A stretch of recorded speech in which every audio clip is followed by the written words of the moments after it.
Welcome everyone. My name is Vicky Halls, and I have the great pleasure of being in conversation today with Maria Pinto Teixeira from Portugal. Welcome, Maria. Lovely to see you. I thought maybe we would start our conversation today by you just telling us a bit about your organisation and what you do in Portugal. Yes, first of all, I would like to thank you, Vicky, for having me today. It's really a pleasure and an honor to be here talking to you about cats. So Animais de Rua works with Portuguese municipalities, mainly in the issue of animal control. Animal populations, feral and stray cats. We promote responsible pet ownership, and we do TNR to try and control these animals from breeding and having a better quality of life. Aside from that, we have an adoption program and education program as well in the schools. We have until now sterilized more than 30,000 animals in Portugal. It's a lot of work. It sounds like you cover so many different areas in the work that you do.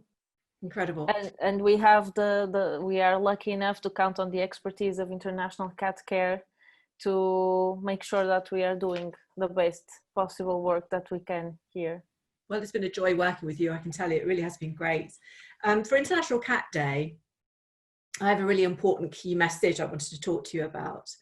And that's that people should understand that not all cats are made the same.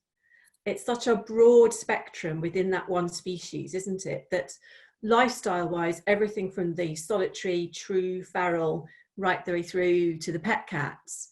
And within that spectrum, there's also different tolerances of living with people. So you get some on that spectrum with the ferals who don't want to be anywhere near people, they're terrified of them and they don't need a life near people. And then we have the pet cats who enjoy our company and sort of everything in between. And I think the important message I want to try and get across is that when you're helping cats in the way that you do, different cats need different solutions. They don't all want to end up as pet cats. They have different needs. And one of the categories of cats that actually came as an enormous surprise to me since I've been doing this work is one that didn't even have a name really, but it's that cat that sits somewhere between the pet and the street cat that lives, you know, in the community amongst us. And we call these cats the in-betweeners. And we call them that because in their upbringing, they didn't have that really important positive early experiences of people. And as a result, they're never really completely happy with us. They don't make happy pets. But equally, you couldn't put them in a community colony on the street and expect them to be happy there either. So we actually sort of figured these cats need a whole different sort of solution. That is somewhere in between. So if I said to you, Maria, about in-betweeners and describe them in that way, would that resonate with you? Absolutely, absolutely. They are really a big challenge for us that work in the field, especially doing TNR, because in the colonies we find all kinds of cats. We usually say at Animais de Rua that it's as violent to make a domestic cat to live in the street as it is to make a feral cat to live in a home. And I know that many times as people who are worried about the dangers that the cats have to face by living outside, we have the temptation to think that all cats would be happier inside a home. And we know that's not true. Some of these cats just really do not cope in a domestic environment. But sometimes, as you said before, it's very difficult on a first look, on a first interaction with a cat, to know would this animal be happy as a pet or not. Yeah. And also we have the true ferals in the colonies, but we also have, unfortunately, in Portugal, and I know this happens in many other countries, the abandoned cats in the colonies, people who think that they will be cared for in a colony, they have a food source and they just leave cats there. And also lost cats, stray cats that know there's a feeding source, they can join a colony. And we know when we trap them, usually the cats that will mew when they are trapped and they will try to get your attention, we immediately say, you're not one of the ferals of this colony, and we try to analyze this. And it's very difficult because sometimes we take these animals in and we put them in a foster family so we can keep them in a few days to try to understand from their behavior if they would be suitable for adoption or not. And then it's very important that we do this in a short time frame so that when they go back to the colony, if necessary, if they don't show signs that they could be a pet cat, they will still not have lost a reference to the colony and their colony mates. So it's really hard. And that's why I think it's so important, this work that you are doing, talking about these different kinds of, these in-betweeners. They're not ferals, they're not street cats, they're not pet cats. And because sometimes we get these cats too late. And when I say too late, it's they cannot go back to the street. Sometimes we see that they wouldn't cope, as you were saying before, also in a situation, street colony environment. And so what to do with these animals?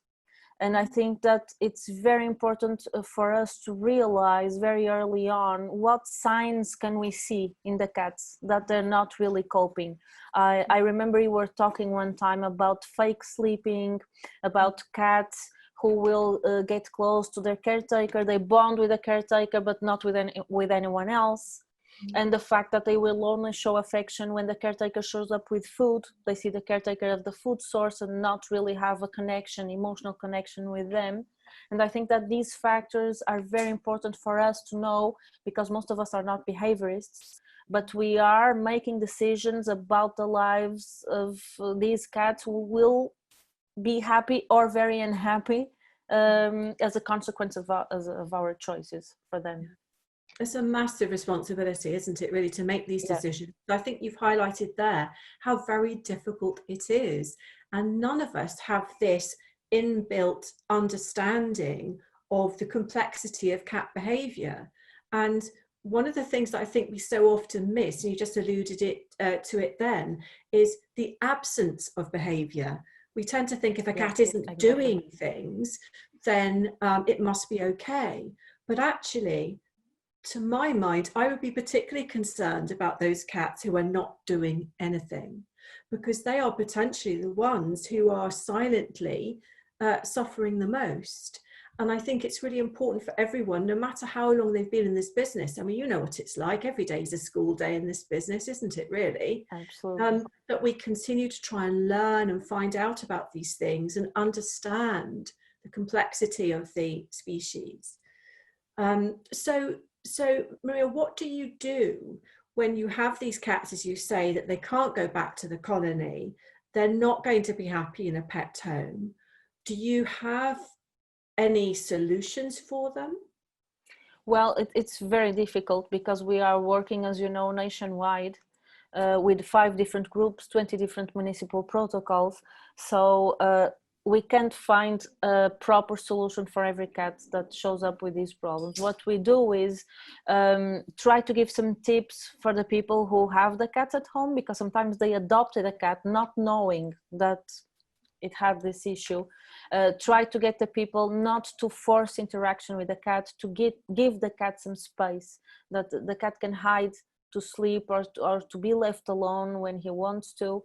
And also we have a program in Lisbon municipality called Cat Patrol. We took 2 cats from the pound, and from the municipal pound, and they stayed at the school where they are cared for by the people at the school and the students. And so they're not living as inside cats, but they're not in a feral cat colony either. They are in a protected space with access to outside. And we also are lucky enough to have this partnership with the Quinta das Águias sanctuary in the North Portugal, that have already 60 something cats that have this particularity. Usually cats that were taken in outside the period of socialization, as you were saying before.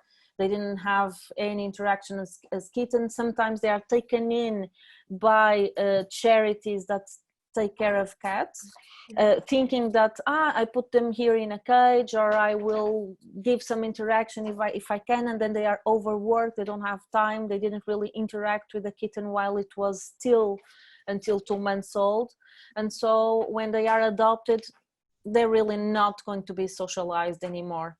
And so we take them in, and it's very interesting to see how those frightened animals, sometimes with serious behavior issues, they will not use the litter tray, they will attack, they will growl, they will mew all night.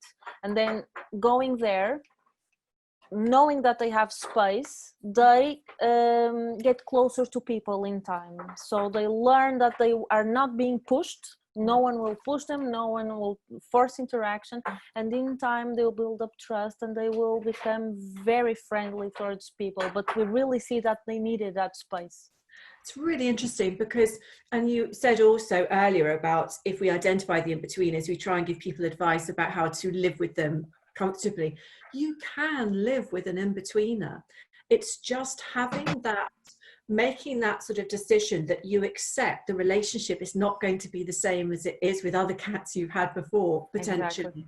And it's all about giving the cat choice and control. Yes. And this is the difference between an in-betweener in a cage and an in-betweener in a large space where they can decide how much contact they have with people. And then you're absolutely right. They can build up that trust. Given the choice, they will then decide. And if you have enough patience, the wonderful thing about living with an in-betweener is after a period of time, they may just come and sit on your lap, but you can't, you can't force yourself on them. You have to give them time. We have a little sort of fun quiz on the International Cat Day website. Do you have an in-betweener? Just some sort of just little examples of what in-betweeners might do and whether you recognize it in your cat. And I think it's good. Recognizing you have an in-betweener is not a bad thing, because it could explain a lot of the things that your cat has done previously, and you thought, well, I wonder why he's behaving like that. So it's all about finding out and really embracing each cat that come into our lives or we go into theirs as individuals, and finding out about them and say, right, what is it that you need? And we'll try and make sure that we can provide that for them. Do you know, I could talk to you all day, Maria, about cats and about in-betweeners. And I'm really looking forward to continuing to work with you and to learn from you and to keep helping cats. And thank you for the wonderful work you do there in Portugal. And hopefully we'll see each other again soon. I hope so. Thank you so much. Thank you so much for talking to me today.